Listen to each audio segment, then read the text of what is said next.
Muy bienvenidos a todos a este nuevo tutorial de CTR Consulting. Mi nombre es Pablo y hoy vamos a estar viendo cómo recuperar archivos eliminados de una memoria. En nuestro caso vamos a estar trabajando con una herramienta de Linux para hacer esto llamada Photorec y con un pendrive. La idea de este tutorial es que no solo se lleven cómo hacer para recuperar archivos una vez que los eliminaron, sino que también entiendan, por lo menos a un alto nivel, por qué es que esto se puede hacer, por qué uno puede por qué uno puede recuperar archivos una vez que fueron eliminados. Espero que les sea útil y que lo puedan usar en algún futuro. Muy bien. Lo primero que les voy a mostrar son los tres archivos que voy a estar copiando a nuestra memoria, en este caso al pendrive. Para verlo de una forma más gráfica, les voy a mostrar. Son simplemente dos imágenes de botones de teclado, de controls, y un archivo de texto en formato Markdown de esta simple línea. Muy bien, por lo tanto la idea primero va a ser copiar estos archivos, ¿sí?, a nuestro pendrive. Para eso primero necesitamos saber dónde está montado, por lo tanto vamos a ejecutar la siguiente línea. Y esto nos va a decir que nuestro pendrive está montado en /media /pablo /control consulting, que es el nombre del pendrive, y que está asociado con la partición /dev /sdb1.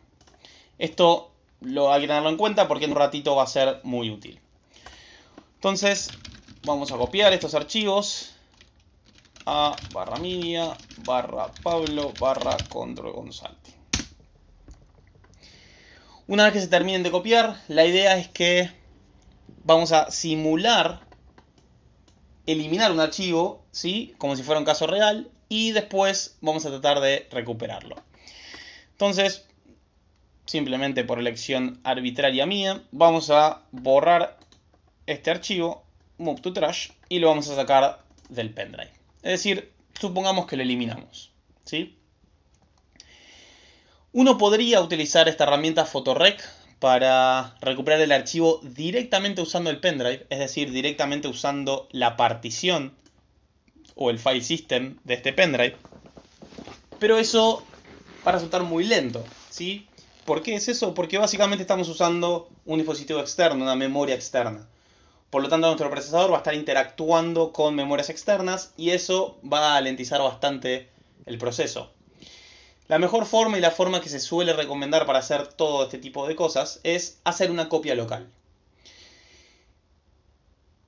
Cuando hacemos copias locales o trabajamos con discos, al hacer cosas tan grandes, lo que se suele hacer es, una vez que se terminó de copiar, es decir, una vez que se terminó de realizar la copia local, se compara para saber si la copia que tenemos ahora es idénticamente igual a la original, en este caso al file system del pendrive. Para eso se utiliza, básicamente en Linux se llama MD5, pero se utilizan distintas funciones de hash, ¿sí?, lo que se llama una función de hash. En este caso vamos a estar usando la función MD5 y en particular la implementación de Linux, que es a través del comando md5sum. Es decir, que primero vamos a calcular el hash del file system de este pendrive en el estado actual, ¿sí?, es decir, solamente con estos dos archivos y el tercero habiendo sido eliminado. Y después lo que vamos a hacer efectivamente es copiar este file system a una memoria local y calcularle el MD5 a la memoria local para finalmente comparar que sea una copia fidedigna. Para hacer esa copia, ¿sí?, vamos a estar utilizando el comando dd. dd nos va a permitir hacer una copia byte a byte de lo que está montado en esta partición hacia un destino que nosotros elijamos. Como estos dos comandos tardan bastante, más teniendo en cuenta que es una memoria externa, lo que voy a hacer es, los voy a ejecutar ahora Pero voy a acelerar el video para que no pierdan tiempo en ver cuánto tarda esto. ¿Sí? Ah, sí, tenemos que ser superusuarios. Ya está calculando el hash. En un ratito volvemos. Bueno, acá estamos de vuelta. Primero les quería pedir disculpas porque sin querer seguí usando la terminal y la ensucié un poco. Por lo tanto, por eso es que la achiqué y creé una nueva terminal. Pero acá vemos la salida del cálculo de hash, del file system del pendrive que dio esto. Y vemos también que es cómo se pudo copiar de byte a byte el contenido del file system a un archivo que se llama disk image. Por lo tanto, lo primero que les voy a mostrar es que efectivamente tenemos disk image acá. Esto, disculpen, me quedó viejo. Entonces, vemos acá que tenemos la copia del file system de forma local. Y veamos si esta copia es fidedigna. Para eso vamos a calcular el hash MD5. Esto puede tardar un par de segundos, pero mucho más rápido que calcularle directamente el hash a la memoria externa. Acá lo vemos, por suerte los hashes coinciden, con lo cual podemos asegurar que esta copia es fidedigna y que el contenido de este archivo es el mismo contenido del file system que está montado en esta posición. Por lo tanto, ahora lo que vamos a hacer directamente es llamar a la función, perdón, al comando photorec, ¿sí? Es decir, a la herramienta photorec, y pasarle la imagen como parámetro. Si uno quisiera usar directamente el pendrive, lo que puede hacer es pasarle el nombre o directamente el vínculo a la partición, ¿sí? En este caso vamos a usar directamente la imagen, el archivo o la copia que hicimos localmente. Como de vuelta, si lo pasamos por parámetro, directamente no nos ofrece muchas más medias a las cuales analizar. Por lo tanto, con un simple enter seguimos para adelante. Y después llegamos a esta pantalla donde nos pregunta cuál es el file system de la imagen esta que tenemos, o de la copia que estamos tratando de analizar. Esto se puede corroborar de muchas formas. Una de las formas que se puede hacer en Linux es entrar a disks, ver que esta es donde está montado nuestro control consulting, es decir, este es nuestro pendrive. Como ven acá, este es el dispositivo. Y acá vemos el tipo de file system o sistema de archivos que tiene. X4. Por lo tanto, vamos a elegir X4. Y después nos va a hacer una pregunta que es básicamente en qué parte del disco vamos a estar escaneando o analizando, ¿sí? En general, lo que uno suele hacer es en toda la partición, pero hay veces que uno solo quiere hacerlo en la parte no alocada, ¿sí?, de sistemas de archivos. Esto es básicamente porque cuando uno genera un sistema de archivo, ¿sí?, y lo pone en una memoria, hay ciertas partes que, por ejemplo, la lógica que implementa ese sistema de archivo o ese file system tiene que estar alojada en un lado de esa memoria, ¿sí? Y esos espacios, con otros tantos, no van a estar habilitados para poner datos, ¿sí? Eso es el porqué de, básicamente, muchas veces nosotros en nuestros celulares, por ejemplo, decimos, no, tienen 8 GB de memoria interna. Pero cuando nosotros vamos y empezamos a utilizar ese celular, o controlamos cuánto espacio nos queda, nunca llegamos a tener 8 GB, ¿sí? En general siempre tenemos 6 y pico o 7 y pico, ¿sí?, dependiendo del sistema operativo. Eso es de vuelta, ¿sí?, básicamente por la misma razón, que la lógica tiene que estar implementada en el mismo disco y por lo tanto espacio se ocupa para eso, para la lógica. Entonces nosotros lo que vamos a elegir es en whole, es decir, en toda la partición. Y por último nos dice, bueno, ¿dónde lo querés guardar? ¿Sí? Esto lo que va a hacer es generar un output, ese output va a ser una carpeta. Por lo tanto, por ahora vamos a guardarlo en este directorio. Para eso, con la letra C, decimos que sí, este destino está correcto. Y ahí va a empezar a leer los archivos de esta partición. Como vieron, lo hizo bastante rápido y dice que 3 archivos se han recuperado. Entonces salimos de nuestro querido photorec y vemos que una carpeta nueva se creó, Recuptir, con 3 archivos. Perdón, con 4 archivos. El cuarto, report XML, es básicamente un archivo generado por Photorec en donde da una especie de resumen de los archivos que fueron recuperados. Y luego, como verán, tenemos dos imágenes y un archivo de texto. Y como pueden apreciar acá, vemos que existe un archivo. Ahora vamos a ver por qué en un rato tienen estos nombres. Que es básicamente lo que nosotros conocíamos como control2.jpg, que es el archivo que eliminamos. ¿Sí? Entonces, vieron qué fácil con Photorec o con muchas otras herramientas es el tema de recuperar archivos eliminados. Y ahora lo que me gustaría que entiendan es el por qué esto sucede y por qué esto se puede pasar. Y lo voy a tratar de explicar a un alto nivel, ¿sí? Sin ningún lujo de detalles. Y es más, lo vamos a hacer de una forma muy abstracta. ¿Sí? Para eso vamos a utilizar nuestro amigo el Excel. Bien, por último, me gustaría contarles o tratar de explicarles en un muy alto nivel, a un nivel muy abstracto, por qué es que esto funciona, por qué es que uno puede recuperar archivos una vez que fueron eliminados. Esto depende totalmente y exclusivamente de la implementación de cada sistema de archivos.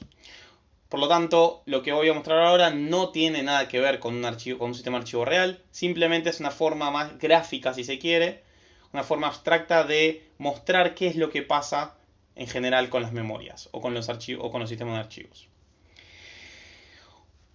Bien, entonces, supongamos que este cuadrito de acá es nuestra memoria. ¿Sí? Acuérdense que las memorias trabajan a nivel binario, ¿sí? Es decir, que cada uno de estos cuadraditos representa un bit. Y nuestra memoria es de todos estos bits, ¿sí?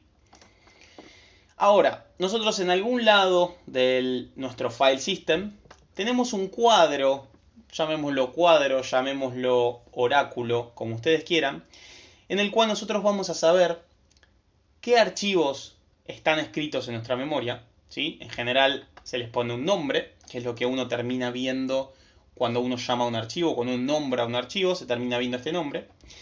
Y en qué posición de la memoria se encuentra, ¿sí? En este caso estamos diciendo que, como ejemplo, nuestro control.jpg va a estar desde el casillero J11 hasta el casillero K13. Es decir, va a ocupar todos estos bits, ¿sí? Esto, de vuelta, es un ejemplo de juguete. Esto son casi 4 bytes, es decir, es muy difícil que una imagen pese 4 bytes. Pero no importa, de vuelta. Es algo totalmente de juguete. ¿Sí? El control2, que es otro archivo que tenemos, lo vamos a decir que está desde la columna o desde el cuadradito R14 hasta I16. Y lo mismo con nuestro archivo de texto. ¿Sí? Ahora, ¿qué pasa? Si nosotros agregamos un nuevo archivo, ¿sí? Supongamos, decimos, bueno, ahora vino una persona y generó un nuevo archivo. Ese nuevo archivo se llama, supongamos, fu.txt. ¿Sí? Ese es el nombre que le puso esta persona. Esto es controlado por el usuario, ¿sí? Sin embargo, la posición donde se aloja, ¿sí?, este archivo no es para nada controlada con el usuario, ¿sí?, por el usuario. Nosotros supongamos que se va a alojar en estos 4 bits, en estos 5 bits, ¿sí? Entonces, lo vamos a pintar de un gris oscuro. Entonces, enseguida, esto es un proceso que va a hacer internamente el manejador de memoria. Va a ser de H7 hasta M7. ¿Sí? Y ahí tenemos nuestro nuevo archivo. Esto, de vuelta, dado que es un ejemplo, depende de la implementación de cada file system, esto podría ni siquiera ser memoria contigua, ¿sí? Podría guardar 3 bits acá, 2 bits acá, 1 bit más acá, y después, en otro lado, guardar cómo son esas indirecciones, ¿sí? Cómo es que después de que termine acá el archivo sigue acá, y después de que termine acá sigue acá. Es lo que básicamente pasa con los que son X2, X3, X4 de Linux y el tema de los inodos. Muy bien, ahora tenemos estos 4 archivos. Es decir, cuando uno escribe, ¿sí?, un archivo, uno va y pisa memoria, ¿sí? Es decir, supongamos que el archivo, no sé, son 5 bytes y son 5 bits y son todos unos. Entonces no me importa lo que había antes, yo voy y escribo todos unos, ¿sí? Ahora, ¿qué pasa si uno elimina un archivo? ¿Sí? ¿Qué pasa si viene el usuario y decide control 2, lo voy a borrar? ¿Sí? ¿Qué pasa? Bueno, este inmediatamente desaparece de este oráculo, de este cuadro, ¿sí? Pero ¿qué pasa con la memoria? Bueno, esto claramente se elimina, ¿sí?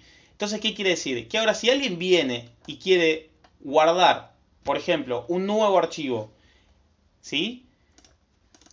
Estos casilleros, es decir, estos slots de memoria, van a estar disponibles para ser utilizados por este nuevo archivo.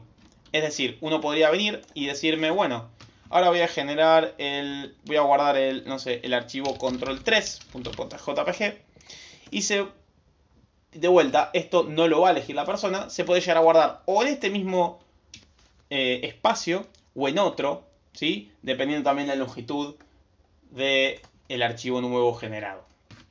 Ahora, lo que quiero que se note acá es, si nosotros eliminamos control 2, estas posiciones de memorias pasan a estar disponibles para ser escritas, ¿sí? Para ser de vuelta reemplazadas. Y lo que podría llegar a pasar es que ahora, por los colores que estamos eligiendo, esto sea totalmente accesible, ¿sí? Es decir, vamos a sacarle el gris oscuro, que es el que representaba, che, estos lugares están ocupados, ¿sí? Ahora bien, ¿qué pasó? Así más o menos sería como una representación de juguete de nuestro file system en el cual se eliminó ese archivo control 2. Muy bien, si lo notaron, lo único que hicimos fue remover este colorcito gris oscuro, que lo que representaba era, che, estas o estos slots de memoria están ocupados, ¿sí? No pueden ser reemplazados. Porque si lo reemplazamos estamos sobreescribiendo un archivo que ya existe. Ahora, este proceso que hicimos recién fue borrar un archivo. Ahora, si lo notan, creo que era por acá, los bits de ese archivo siguen estando en la memoria, ¿sí? Por más que estén disponibles para ser ocupados de vuelta, el procesador o el driver del disco no se toma la molestia de borrar estos bits, ¿sí? ¿Por qué? Y básicamente porque es menos eficiente sería, ¿sí? Si nosotros tendríamos que ir y por cada vez que borramos sobreescribir estos bits, sería mucho más lento el proceso de borrado. Entonces, lo que suele pasar es que esta memoria sigue estando ahí y por eso es que herramientas como Photorec u otras pueden leer el contenido. Ahora, ¿qué pasa? Tranquilamente podría venir otro archivo, como decíamos antes, control3.jpg, y guardarse en estos 3 bits, ¿sí? Supongamos, sería 000. Y por lo tanto estaríamos ya corrompiendo lo que era antes control 2. Por lo tanto ya lo hacemos más difícil de recuperar. O irrecuperable o más difícil de recuperar. Pero lo que quiero que entiendan es que estos bits siguen estando hasta que alguien o hasta que la memoria se vuelva a escribir, ¿sí? Hay un proceso que se llama wiping, ¿sí? Que básicamente es borrar de forma segura o borrar sobreescribiendo la memoria vieja. ¿Y eso qué sería? Sería que si nosotros borramos control 2 como lo hicimos, en estos bits, ahora sí, se pongan todo en 0. ¿Sí? Y por lo tanto ese archivo sí sea irrecuperable. O irrecuperable hasta ahí. Porque existen formas de recuperarlo aún haciendo esto, pero ya son muchísimo más difíciles de ejecutar y no funcionan siempre.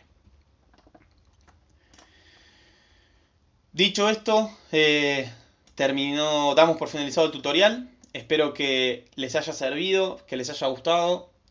Recuerden que tenemos más videos para ustedes, más tutoriales.